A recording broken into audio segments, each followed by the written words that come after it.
शहर के उत्कृष्ट स्कूल में सनातन संस्कृति एवं आज का युवा विषय पर व्याख्यानमाला का आयोजन किया गया। आयोजन में निराला सृजन पीठ के निर्देशक डॉक्टर साधना सहित अन्य कवियों ने अपने काव्य पाठ करे।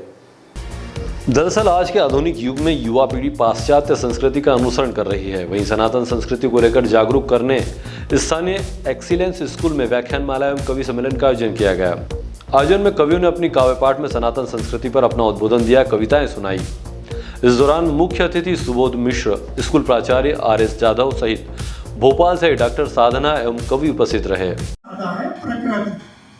ये बच्चे जो यहाँ बैठे हुए दिखाई दे रहे हैं, इनमें से अधिकांश प्रकृति पूजक हैं। मुश्किल थी, रास्ते आसान बना आया हूँ।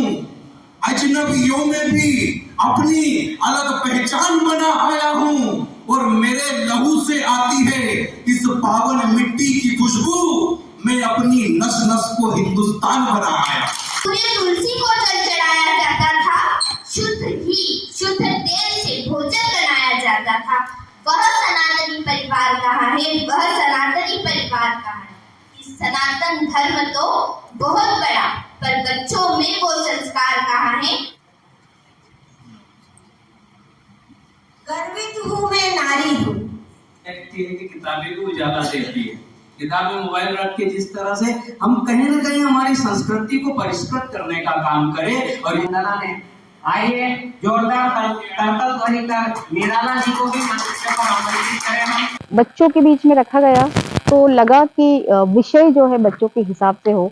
युवा पीढ़ी पूरी यहाँ बैठी हुई थी, तो युवा जो हमारी भारतीय संस्कृति से दूर हो रहे हैं और युवा जो हमारी भारतीय संस्कृति से पूर्णतः परिचित नहीं है। क्योंकि पूर्णतः इसलिए कहना पड़ता है कि हमारे अपने घरों में, परिवारों में जो संस्कार दिए जाते हैं वो ये नहीं जानते हैं कि यही तो हमारी भारतीय संस्कृति है।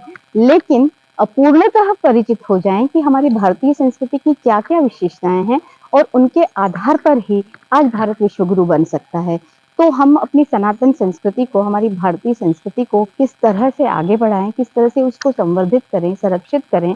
और सबसे बड़ी बात, युवा अगर विवेकानंद को पढ़े तो उन्हें समझेगा कि भारतीय संस्कृति जो है, हमारी जो सनातन संस्कृति में कितनी ताकत है।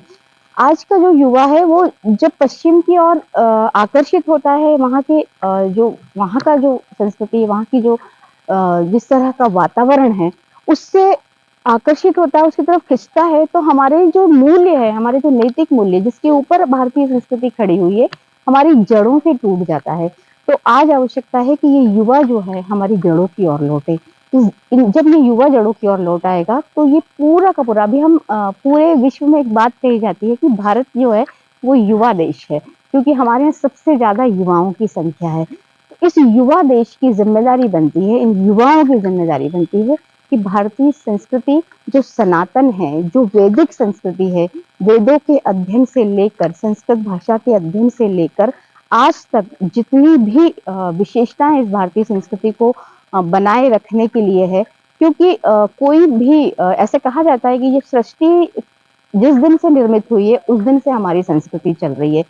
तो ऐसी सनातन संस्कृति जो निरंतर है, वो कभी खत्म नहीं हुई। शक आए, हुन आए, मुगल आए, अंग्रेज आए, लेकिन हमारी संस्कृति वही की वही थी। कोई तो कारण होगा। कहते हैं ना, कुछ बात है कि हस्ती मिटती नहीं हमारी। क्यों नहीं मिटती? ये सनातन संस्कृति थी जिसकी वजह से हमारी जो हस्ती है, हमारा जो व्यक्तित्व, हमारा जो अस्तित्व है वो मिटता नहीं। तो आज हमें राष्ट्रीय अस्मिता पर भी बात करनी है, हमारे अस्तित्व पर बात करनी है, हमारे अस्तित्व को बचाए रखना है। तो सनातन संस्कृति को बचाए रखना बहुत आवश्यक है।